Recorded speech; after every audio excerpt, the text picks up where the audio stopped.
किमपि तद्विषये परिचयरूपेण उक्तम्। शोधच्छात्राणां वर्गोऽयम्। यदि सन्देहः स्वारसिकसन्देहस्य निवारणाय शोधच्छात्रैः शोधः करणीयो भवति। तदर्थं शोधमार्गाः अपि विलसन्ति। यदि कश्चित् सन्देहः सन्देहवारणाय शोधमार्गान् गृहीत्वा प्रमाणानि सप्रमाणं वदेत्। यदि नास्ति प्रमाणं मूको भवेत्। इदमेव अद्य मम वक्तव्यस्य आरम्भसूत्रम् इति अहं मन्ये।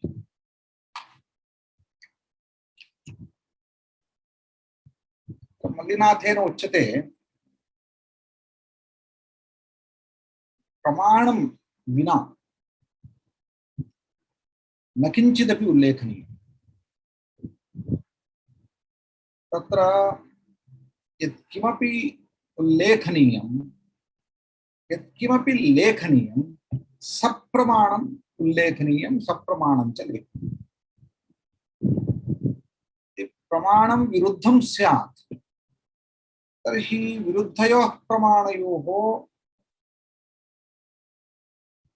प्रबलं प्रमाणं गृहीत्वा अस्माभिः प्रमेयनिश्चयः कार्यः। एवञ्च नामूलं लिख्यते किञ्चित् नानपेक्षितमुच्यते इति प्रथमं सूत्रं शोधकार्यकर्तॄणां शोधकानाम् इदं प्रथमं सूत्रं भवेत्। इदं गृहीत्वा इदं सूत्ररूपेण अथवा स्वस्य मूलवाक्यरूपेण गृहीत्वा शोधकर्तृभिः कार्यं करणीयम् इति मदीयः आग्रहः। नामूलं लिख्यते किञ्चित् नामूलं लिख्यते किञ्चित् नामूलम् उल्लिख्यते किञ्चित्। मूलं नास्ति चेत् किमपि नोल्लेखनीयम्। नानपेक्षितम् उच्यते। अनपेक्षितमपि न वक्तव्यम्। एवञ्च अनपेक्षितं नाम स्वीकृतस्य विषयस्य यावती अपेक्षा तावतीम् अपेक्षाम् उपलक्ष्यैव किञ्चित् उल्लेखनीयम्। नानपेक्षितम् उच्यते। मल्लिनाथस्य व्याख्यानस्य इदं मूलसूत्रम्। मूलकारस्य आशयवर्णनार्थं भाववर्णनार्थम् अपेक्षितं यदस्ति तदेव उच्यते। अनपेक्षितं किमपि न योज्यते। नामूलं लिख्यते। मूलं नास्ति चेत् किमपि नोच्यते। मूलमस्ति चेदेव उच्यते। यत्किमपि उक्तं तर्हि समूलम् उच्यते सप्रमाणम् उच्यते इत्यर्थः।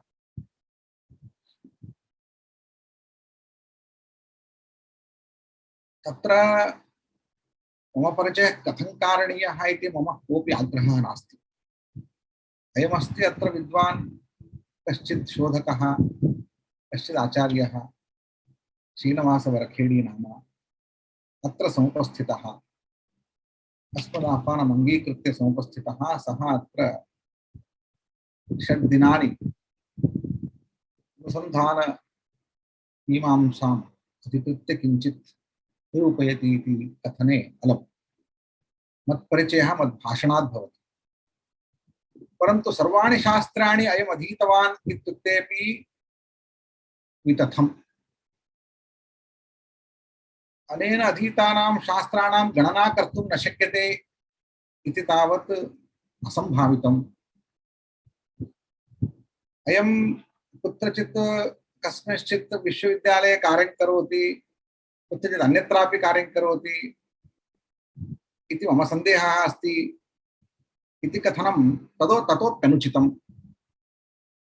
एतद् असम्भावितं भवति। यतः शोधकर्त्रा किं कथं भवितव्यम् इत्यत्र भवतां कार्यक्रमस्य आदौ एव निर्वहणं यः कुरुते तेन इदं प्रथमं ज्ञातव्यम्। अत्रैव आगत्य किमपि न वक्तव्यम्। तेन तदर्थं शोधकार्यं करणीयम्। एतत् शोधकस्य प्रथमं दायित्वं। यः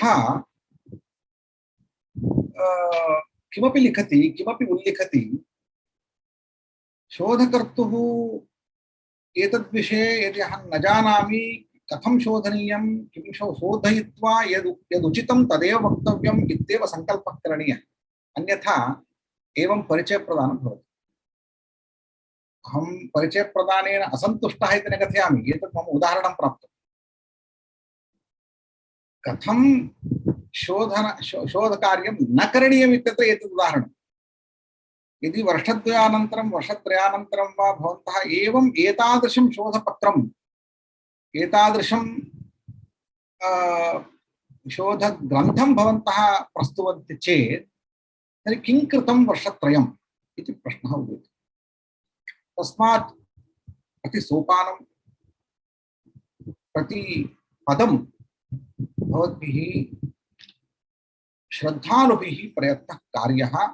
यदि सन्देहः सन्देहवारणार्थं मार्गाः आश्रयणीयाः। सन्देहः द्विधा भवति, स्वारसिकः सन्देहः एवं आरोपितः सन्देहः इति। तत्र स्वारसिकसन्देहस्य निवारणाय अस्माभिः बीजानि अन्वेष्टव्यानि भवन्ति, प्रमाणानि अन्वेष्टव्यानि भवन्ति। यदि स सन्देहः कारणान्तरेण आसादितः तर्हि कारणान्तरं, यदि सन्देहः अस्माकं मनसि अज्ञानं सन्देहाश्च यदि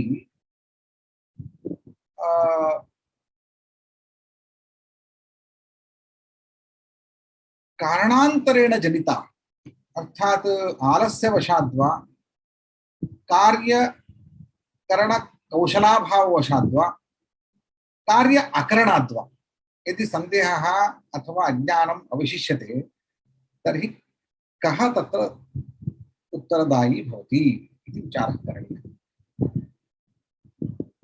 एतावत् किञ्चित् शोधकार्यार्थं यत् प्रथमं सोपानम् अत्र प्राप्तं तत् भवतां कथं न भवेत्, कथं शोधकार्यं न भवेत् इत्यत्र अत्यन्तं प्रखरम् उदाहरणम् अत्र विनोदकुमार जैन महाभागेन अत्र दर्शितमस्ति।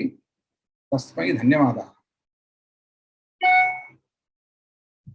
तत्र अद्य मया वक्तव्ये विषये किञ्चिदहं भूमिकाम् आरचयामि। अधुना भारतस्य वैशिष्ट्यं विश्वगुरुत्वं पुनश्चर्चितं वर्तते। भारतस्य विश्वगुरुत्वम् आसादनीयम् इति अभिनवशिक्षानीतेः महत् लक्ष्यं वर्तते। अभिनवशिक्षानीतिः या सर्वकारेण स्वीकृता, सा शिक्षानीतिः शिक्षाजगतः अपेक्षानुसारम् अधिगृहीता वर्तते। एतत् अन्यस्य कस्यचिदपि अन्यस्य कस्यचित् अधिकारिणः आग्रहो नास्ति। This is the result of aspiration of the young India. तरुण भारतस्य शिक्षा जगतः याः अपेक्षाः ताः अपेक्षाः पूरयितुम् एतादृशी अभिनवशिक्षानीतिः काचित् अत्र अस्माकं पुरस्तात् उपस्थापिता वर्तते। अवश्यं शोधच्छात्रैः अभिनवशिक्षानीतिः पुरस्तात् करणीया। किमर्थम्? इदानीं भवन्तः शोधकर्मणि रताः, नूतने युगे भवतां शोधकार्यम् आरब्धम्। कोरोना पूर्वयुगः कश्चित् भवति, कोरोनोत्तरयुगः अपरः भवति। कोरोनोत्तरयुगे ये शोधकार्यं प्रविष्टाः तेषां लक्ष्यं भिन्नमेव स्यात्। दृष्टं भवद्भिः कोरोना काले बहु तावत् परिवर्तनम् अस्माभिः दृष्टम्। एवं नास्ति यत् कोरोना पूर्वकालेपि एतादृश तन्त्रज्ञानानि तन्त्रसाधनानि नासन् इति कदाचित् कदापि नासीत्।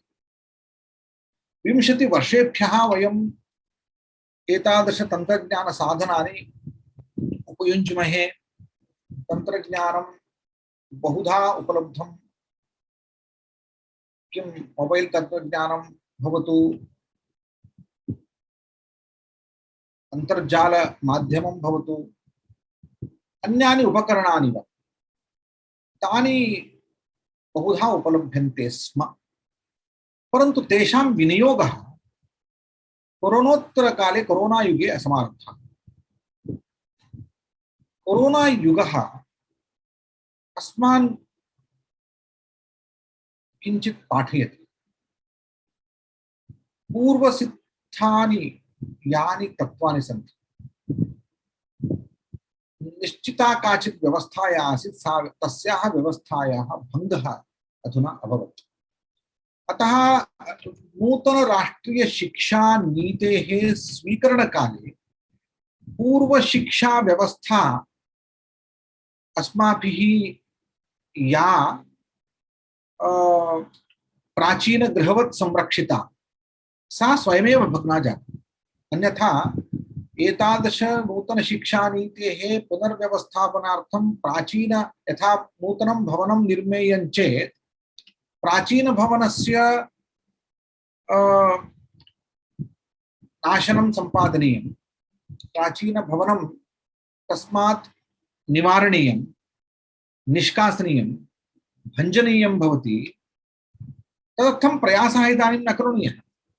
नूतन शिक्षानीतेः उपस्थापनाय प्रतिष्ठापनाय अस्माकं क्षेत्रम् अधुना सिद्धं। प्राचीन शिक्षानीतेः व्यवस्था स्वयमेव भग्ना वर्तते। आधुनिक तंत्रोपकरणैः आधुनिकैरुपायैः इदानीम् अस्माकं कक्षा व्यवस्था परिवर्तिता जाता। पूर्वं तावत् निश्चिते स्थले भित्तीनां मध्यभागे द्वारं विधाय मया व्याख्यानं दातव्यमासीत्। अधुना तावत् यदपि व्याख्यानं भविष्यति तत्सर्वं भित्तिं निवार्य, भित्तिः निष्कास्य, येयं वैश्विकी कक्षा काचित् वर्तते, अन्तर्जालमुखिनी कक्षा, तस्यां कक्षायाम् उपविश्य मया सर्वान् उद्दिश्य इदानीं किञ्चित् पाठनीयमस्ति। पश्यत, कक्षा परिवर्तनं जातम्। अस्माकं कक्षा परिवर्तनं जातम्। अन्तर्जालमाध्यमकक्षायाम् उपविशामः, परन्तु कक्षपरिवर्तनं न जातम्। कक्षापरिवर्तनमपि अपेक्षते, कक्षपरिवर्तनमपि अपेक्षते। एवञ्च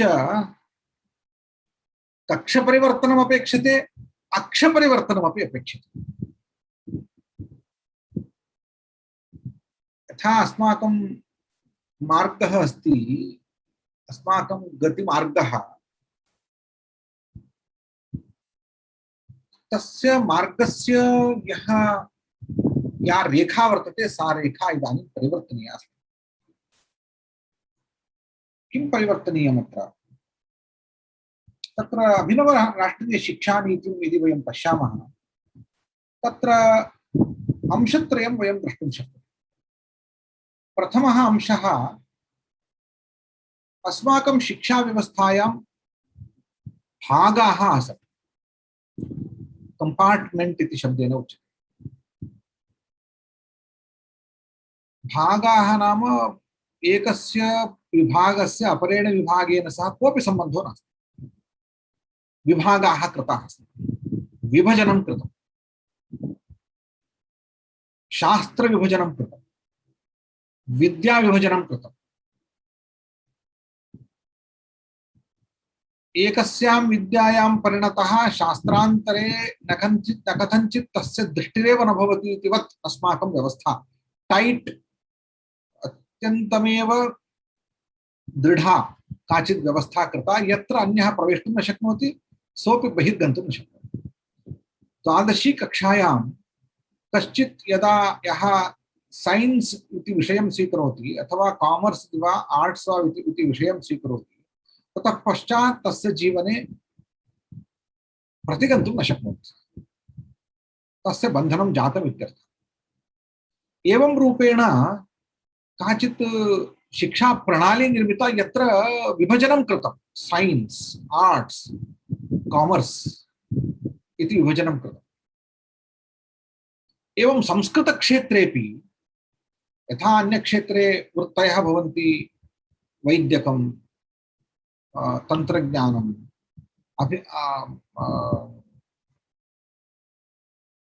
अभियान्त्रिकम् एवं नाना विद्यास्थानानि भवन्ति। विद्यास्थानेषु जनानां परिणतिः भवति। वयम् अवगच्छामः, विधितज्ञः कश्चित् भवति चेत् कश्चित् अभितन्त्रज्ञः भवति, कश्चित् वैद्यः भवति, कश्चित् भाषाभिज्ञः भवति।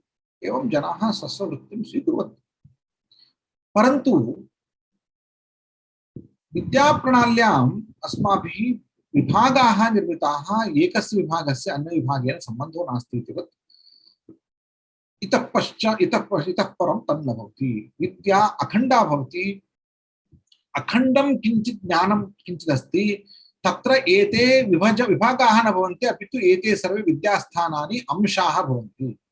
यथा आकाशं किञ्चित् एकं तत्त्वम् अखण्डं, तत्र सन्ति बहवो अंशाः, परन्तु ते न विभागाः, ते अंशमात्रं। एवञ्च अंशांशिरूपेण विद्यायाः व्यवस्थापनम् इदानीम् इष्यते। तत् भारतीया दृष्टिः तत्र सम्पादिता अस्ति। द्वितीयं, संस्कृतस्य भारतीयविद्यामूलस्य महत्त्वं, भारतीयविद्यानां भारतमूलानां विद्यानां मूलं भवति संस्कृतम्। एवञ्च भारतविद्यास्थानानां महत्त्वं, तन्मूलभाषायाः संस्कृतस्य च महत्त्वम् अत्र स्वीकृतं वर्तते, अनिवार्यत्वं स्वीकृतम्। एवञ्च तद् द्रष्टुं शक्नुमः, संस्कृतम् अनिवार्यं करणीयम् इति सर्वदैव अस्माभिः आग्रहः कृतः, परन्तु कदापि संस्कृतम् अनिवार्यं न जातम्।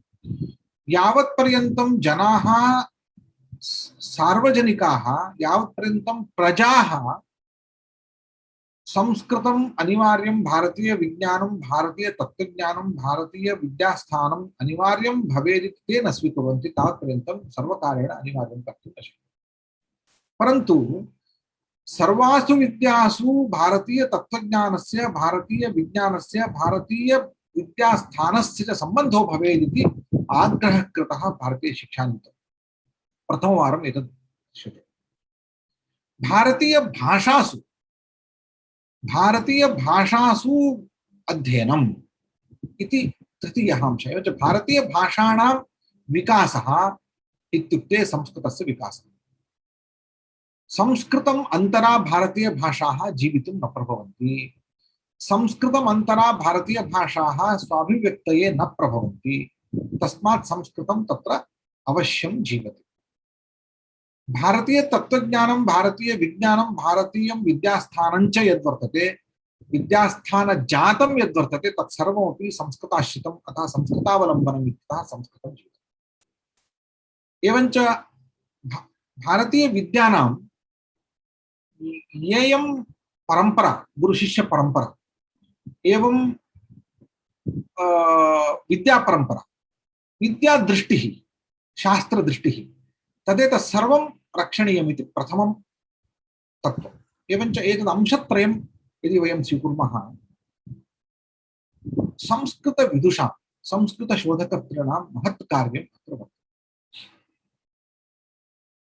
इतः परं संस्कृतविश्वविद्यालयाः अथवा संस्कृतजगतः जनाः, विद्वज्जनाः एवं पृथग्रूपेण नैव तिष्ठन्ति। तेषां महाजनोपदेयता भवति, महाजन उपादेयता भवति। एतावत्पर्यन्तं महाजन उपादेयता एतस्य क्षेत्रस्य नासीत्। एवं केचन संस्कृतं पठन्ति, केचन विद्वांसः इति आसीत्। इदानीं समग्रस्य शिक्षा जगतः संस्कृतं, भारतीय विद्यास्थानं, गुरुशिष्य परंपरा च अनिवार्यत्वेन स्थिता वर्तते। तस्मात् इदानीम् अस्माकं दायित्वमस्ति। एतावत्पर्यन्तं वयम् अस्माकं कृते किमपि महत्त्वं नास्ति शिक्षा जगति इति अस्माकम् आसीत्। इदानीम् अस्माकं किञ्चित् महत्त्वं दृश्यते, वयं कार्यरताः यदि न भवेम तर्हि तैले समायाते चक्षुर्निमीलयति इति वद्भवति, नेत्रं निमीलयति इति वद्भवति। तैले समायाते नेत्रं निमीलयति इति दक्षिणदेशेषु एवम् आभाणकं किञ्चिदस्ति, यत्र अवसरे समायाते सः स्वात्मानं निवर्तितवान्, स्वात्मानं निवर्तयामास, तेन अवसरः न स्वीकृतः। एवञ्च अवसरस्वीकारः अधुना अस्माकं महत्त्वपूर्णं कार्यमस्ति इति भवत् प्रथमं निवेदयामि। कुतः आरम्भः करणीयः इति चेत् अनुसन्धानं प्रथमं तत्र कार्यं भवति। किमर्थम् इत्युक्ते अधीतिबोधाचरणप्रचारणैः इति अस्माकं शास्त्रेषु यानि सोपानानि उक्तानि, अधीतिबोधाचरणप्रचारणैः इत्यत्र अधीतिः अधीतिः इति यदस्ति, अध्ययनं स्वाध्यायप्रवचनाभ्यां न प्रममितव्यम् इत्यत्र स्वाध्यायः यः उक्तः स्वः स्वाध्यायः अनुसन्धानमन्तरा न भवति। अहं न जानामि अधुना रिसर्च् इति यदुच्यते, रिसर्च् किं भवति इति कः जानाति इति अहं तु न जानामि। रिसर्च्, सर्च् इत्युक्ते गवेषणं। वयं तु सर्वे जानीमः इदानीं गूगल् सर्च् एव जानीमः। यतः गूगल् मध्ये सहजतया अस्माकं प्रश्नानां समाधानानि लभ्यन्ते, सुलभतया लभ्यन्ते। सुलभलभ्यं किमपि अस्ति चेत् तत् गूगल्। तस्मात् गूगल् गुरोस्सविधे सर्वे प्रश्नाः उपस्थाप्यन्ते, समाधानानि सर्वेषां प्रश्नानां समाधानानि प्राप्यन्ते एव। तस्मात् गूगल् गुरुसविधे अस्माभिः प्रश्नकरणं ज्ञायते, तदेव वयं जानीमः, तदेव सर्च् इति नाम्ना उच्यते। रीसर्च् इत्यत्र किं? री इत्युक्ते पुनः पुनः तदेव सर्च् करणीयम्। एवं पुनः पुनः गूगल् मध्ये सर्च् क्रियतां, पुनः पुनः समाधानं प्राप्यते। तत्सर्वं योजयित्वा वयम् उपस्थापयामश्चेत् तत् कट् एण्ड् पेस्ट् रिसर्च् भवति। अर्थात् तदेव शोधकार्यस्य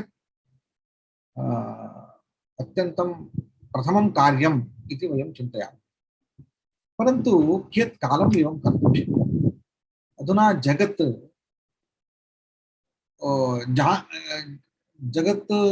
जागृतावस्थां प्राप्य पश्यति, सर्वे जागरिताः सन्ति। एवं रूपेण अस्माभिः इतः परं किमपि कर्तुं न शक्यते। तत्र रिसर्च् इत्यस्य अत्र अधुना मया स्वीकृतः विषयः अनुसन्धानस्य इति कर्तव्यता मीमांसा। वस्तुतः मीमांसायाः एव इति कर्तव्यता। तत्र इति कर्तव्यता निरूपणम् एव मीमांसा। इति कर्तव्यतायाः मीमांसा अधुना क्रियते। अर्थात् अनुसन्धानम् एका क्रिया। अनुसन्धानं नाम एका क्रिया, तस्याः क्रियायाः इति कर्तव्यत्वं मया निश्चीयते। कथं कर्तव्यम् इति प्रश्नं कुर्वन्ति चेत् इति कर्तव्यम् इति अस्माभिः द्रष्टव्यम्। इति इत्थम् एवम् इति अवधारणपूर्वकं निश्चितमार्गे निश्चितक्रमेण इयं क्रिया सम्पादनीया इति अनुसन्धानस्य अनुसन्धानक्रियायाः इति कर्तव्यत्वम् अस्माभिः इदानीं विचिन्तनीयं, विचारणीयं विद्यते।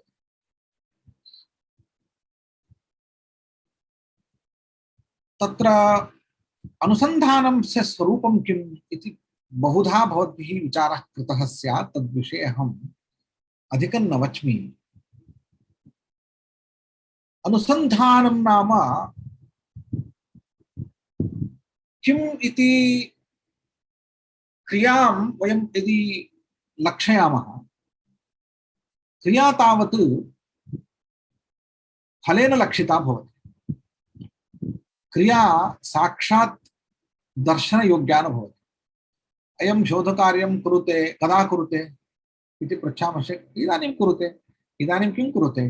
अयं तु अत्र कोरोना काले गृहे तिष्ठति, गृहे पाकं करोति, अथवा निद्रां करोति, अथवा पुस्तकं पठति, अथवा कक्षासु कोरोनोत्तर कोरोना पूर्वयुगे अयम् अधुना ग्रन्थालये किञ्चित् पठति, किमपि लिखति, परन्तु शोधकार्यं कुत्र करोति? एवञ्च शोधकार्यमिति या क्रिया अस्ति सा क्रिया लक्षित केनचित् कस्मिंश्चित् क्षणे लक्षितुं योग्या न भवति। सर्वाः अपि क्रियाः तथा भवन्ति।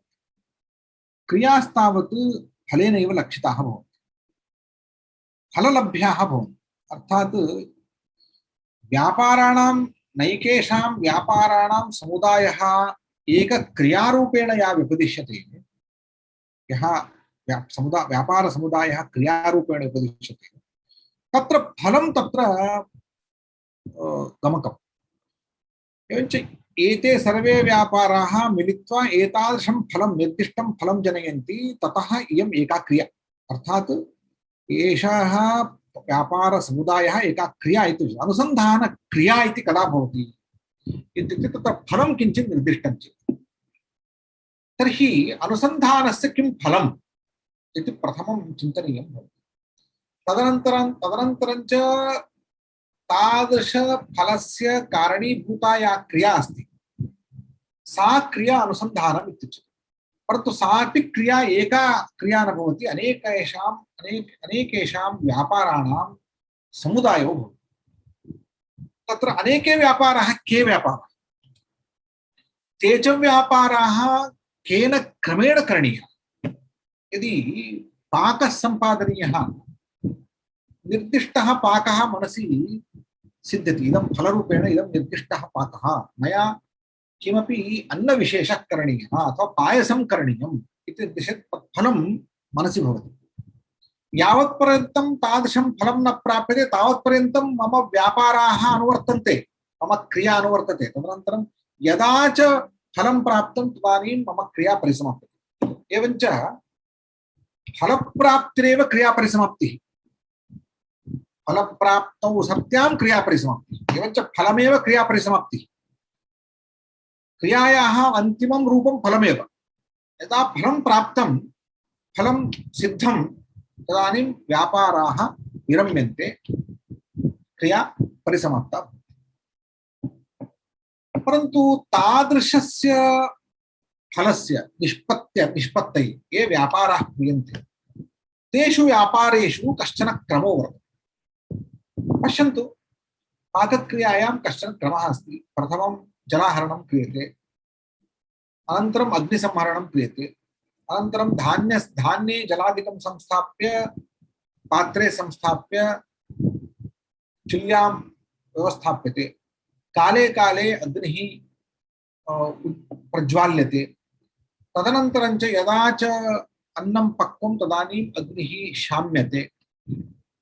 पात्रं निष्कास्य पात्रे विद्यमानम् अन्नं मिश्रीक्रियते क्षीरेण।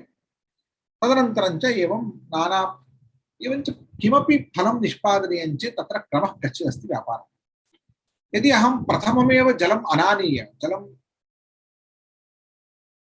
अस्वीकृत्य पात्रे धान्यं सम्पाद्य तत्र यदि जलस्पर्शम् अन्तरा यदि अग्निप्रज्वालनं क्रियते, तदनन्तरं च पाकः न सिद्ध्यति, सर्वं नश्यति।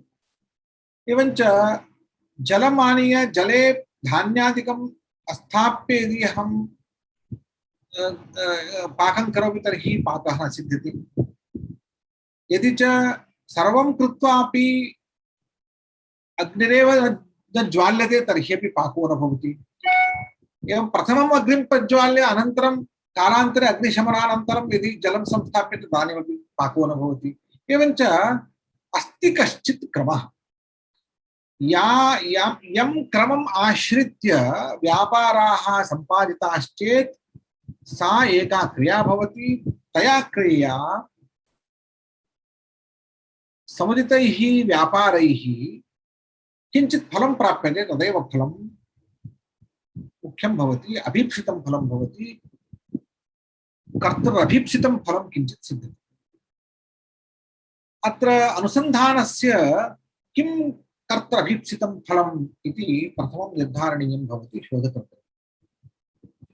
तदनन्तरं च तदर्थम् अपेक्षितानि साधनानि कानि सन्ति इति साधनानि सम्पादनीयानि भवन्ति। सम्पादितेषु साधनेषु कथं तेषां प्रयोगः कर्तव्यः इति व्यापाराः निश्चय्याः भवन्ति। तादृशव्यापाराणां सिद्धये कश्चन क्रमः निश्चितश्चेत् तेन कालक्रमेण अस्माभिः तस्मिन् काले ते व्यापाराः करणीयाः भवन्ति। तदनन्तरं च महाफलं लभ्यते, येन अस्माकं फलं सिद्ध्यति, क्रिया परिसमाप्यते। अत्र शोधकानां मनसि एवं स्पष्टता भवेत्, किं फलम् इति भवद्भिः प्रथमं लेखनीयं भवति। तस्य फलस्य कानि साधनानि इति साधनानि उल्लेखनीयानि भवन्ति। तदनन्तरं च व्यापाराः निर्देष्टव्याः भवन्ति। तेषां व्यापाराणां कालक्रमो निश्चेतव्यः। तदनन्तरं च अन्ततो गत्वा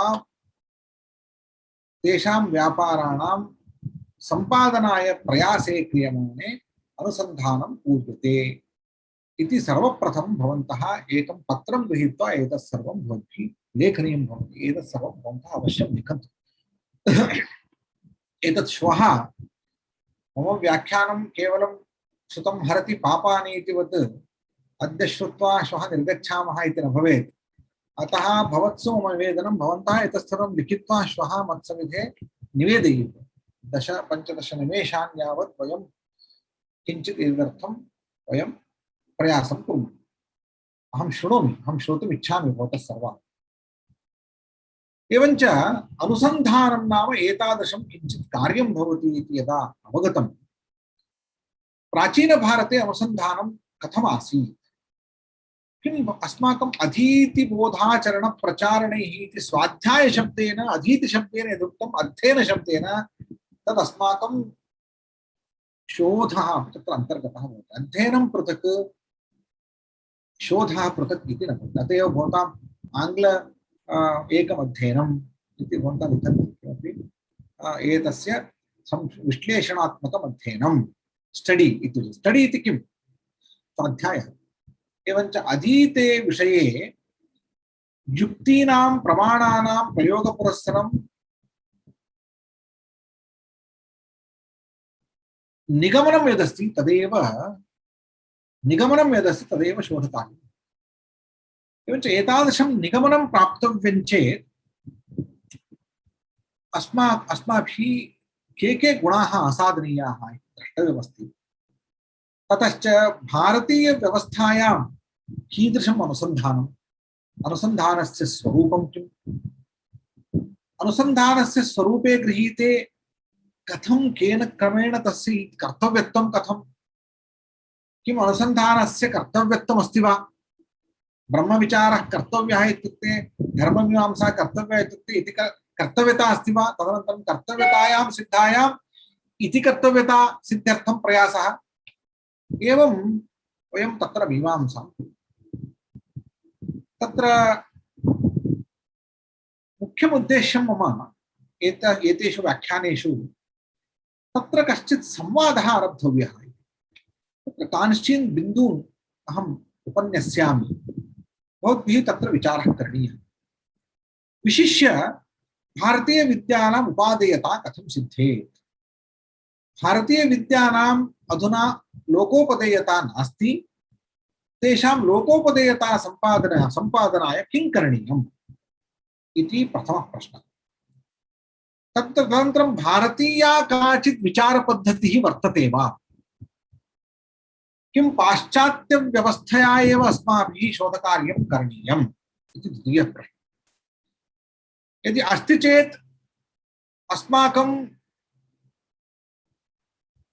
विचारपद्धतिम् आश्रित्य शोधकार्यं कस्मिन् विषये अस्माभिः करणीयम्, एवञ्च किं कार्यं, केन कार्यं, कथं कार्यम् इति मीमांसा अस्माभिः क्रियते।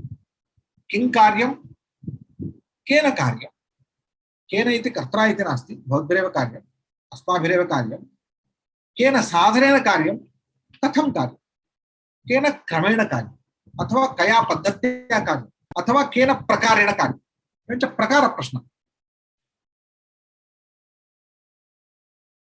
एवं अस्माकं शास्त्र विचार पद्धतिम् आश्रित्य शोधं कुर्वद्भिः छात्रैः केन मार्गेण गन्तव्यम् इति दृष्ट्या मया एतेषु दिनेषु मद्व्याख्यानेषु किञ्चित् उपन्यस्यते। सर्वप्रथमम् अस्माकं दृष्टिः अधुना या वर्तते सा दूषिता अस्ति इति अस्माभिः ज्ञातव्यम्। अस्माकं दृष्टिः अस्माकं विचारपद्धतिः सर्वथा दूषिता वर्तते। किमर्थम् इत्युक्ते अस्माकं भाषा अपि दूषिता अस्ति। सर्वप्रथमं भवद्भिः संस्कृतछात्रैः आदर्शरूपेण भाषाशुद्धिः सम्पादनीया एव। यदि भाषाशुद्धिः नास्ति संस्कृते वा भवतु आङ्ग्ले वा हिन्द्यां वा स्वमातृभाषायां वा यस्य भाषाशुद्धिर्नास्ति तस्य विचारशुद्धिरपि न भवति। अतएव भगवता पतञ्जलिना स्पष्टमुक्तं श्रुतिप्रमाणेन एकः शब्दः सुष्ठुप्रयुक्तः स्वर्गे लोके कामधुक् भवति। अहं कथयामि स्वर्गे लोके इत्युक्ते अत्रैव स्वर्गः भवद्भिः सर्जनीयः।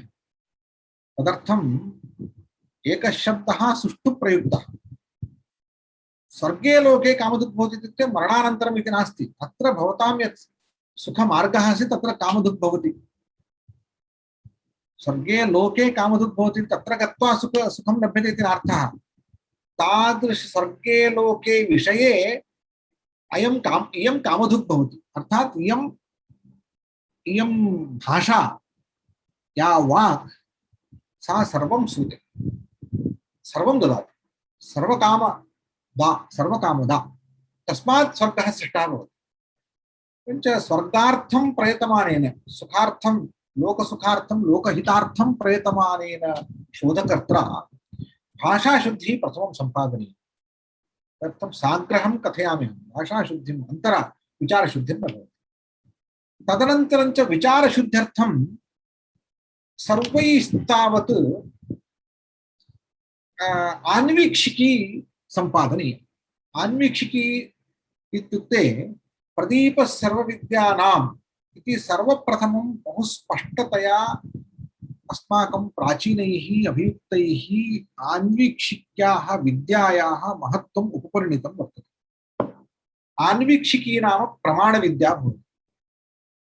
यः कोऽपि यत्किमपि शास्त्रं भवतु साहित्यशास्त्रं वा भवतु शास्त्रान्तरं वा भवतु प्रमाणविद्याम् अन्तरा प्रमाणविद्यां विना कोऽपि शास्त्रज्ञः विचारं कर्तुं न प्रभवति नालम्।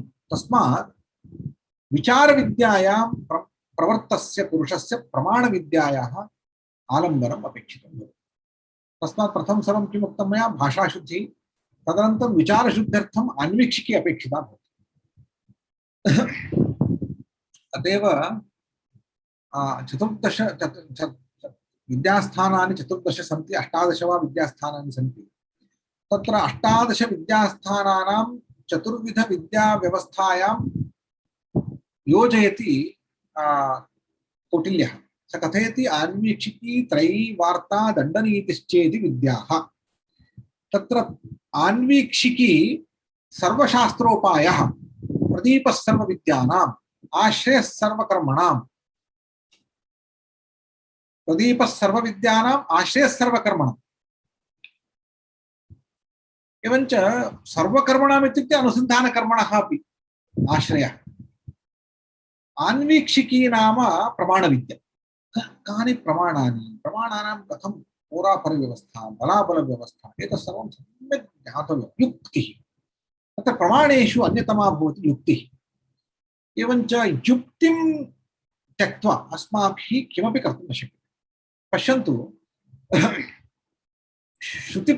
श्रुतिप्रामाण्येन श्रुतिप्रामाण्येन जगत्स्वरूपं वर्णयितुम् आरब्धवतां वेदान्तिनामपि श्रुत्यर्थनिर्णयाय अपेक्षितानि प्रमाणानि तत्र कानि भवन्ति इत्युक्ते उपक्रमः, उपसंहारः, अभ्यासः, अपूर्वता, फलं, अर्थवादः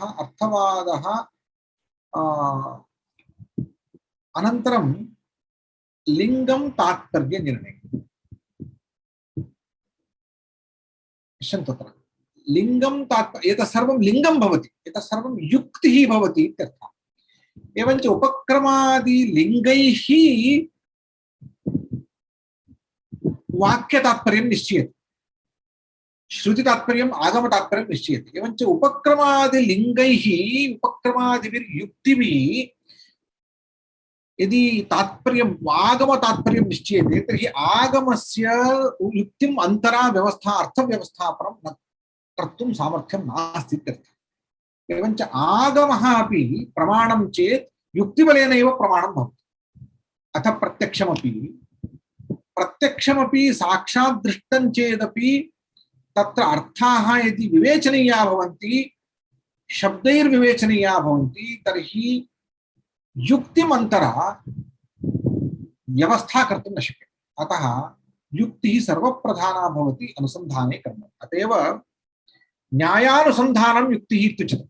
विचारः कः इत्युक्ते न्यायैः अर्थस्य अनुसन्धानं, प्रमाणैः अर्थपरीक्षणं न्यायः, प्रमाणैः अर्थपरीक्षणं क्रियते। प्रमाणैः नाम विशिष्ययुक्त्या।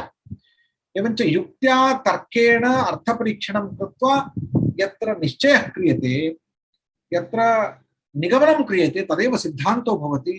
तादृश सिद्धान्तस्य व्यवस्थापनाय अस्माभिः अवश्यमेव प्रमाणानि आलम्बनीयानि भवन्ति। प्रमाणविद्या सम्पादनीया, युक्तिविद्या सम्पादनीया, तदर्थं प्रयासः करणीयः। तृतीयः अंशः स्वशास्त्रे असाधारणी गतिः। नक्रस्वस्थानमासाद्य गजेन्द्रमपि कर्षति इतिवत् स्वस्वशास्त्रेषु गभीरम् अध्ययनं कृत्वा दार्ढ्यं सम्पादयति। यः स्वशास्त्रे दृढो न भवति सः कस्मिन्नपि शास्त्रे प्रवेष्टुं नार्हति। तस्मात् एकं शास्त्रं निश्चित्य तत्र आमूलचूलम् अध्ययनं कर्तव्यं, तत्र दार्ढ्यं सम्पादनीयं, तदनन्तरमेव अनुसन्धानं भवति। स्वाध्यायस्य प्रथमं सोपानं श्रवणं, तदनन्तरं च मननं, युक्त्यनुसन्धानं, तदनन्तरं च निधिध्यासनम्। एतत् सर्वं कृत्वा यः शास्त्रं सम्यक् अधीते सः स्वाध्यायी भवति, अधीती भवति, तस्य शोधकार्यम् अपूर्वं भवति। तस्मात् एतत् सर्वं भूमिकारूपेण भवद्भिः सम्पादनीयम्।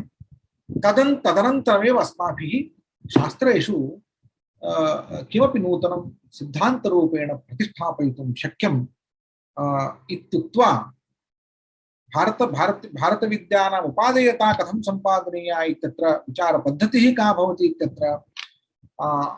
इत्यत्र अग्रिमेषु दिनेषु अहं कांश्चित् अंशान् भवतां पुरस्तात् उपस्थापयितुं यतिष्ये प्रयते। तत्र विशिष्य शास्त्राध्ययनं, शास्त्रदृष्टिसम्पादनम् इत्यस्मिन्नपि विषये कांश्चित् विचारान् उपस्थापयामि। अधुना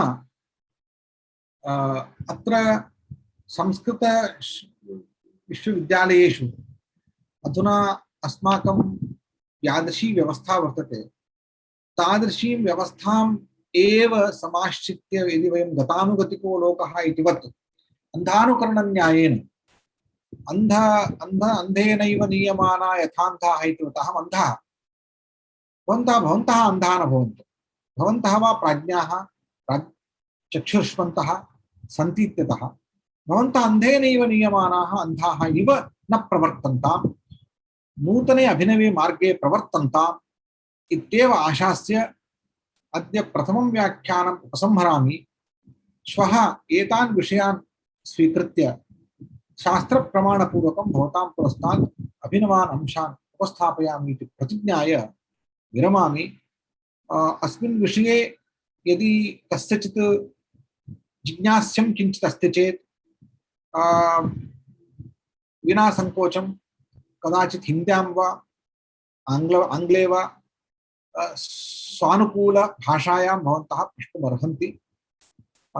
तदनन्तरम् अहं किञ्चित् विविच्य विरमामि।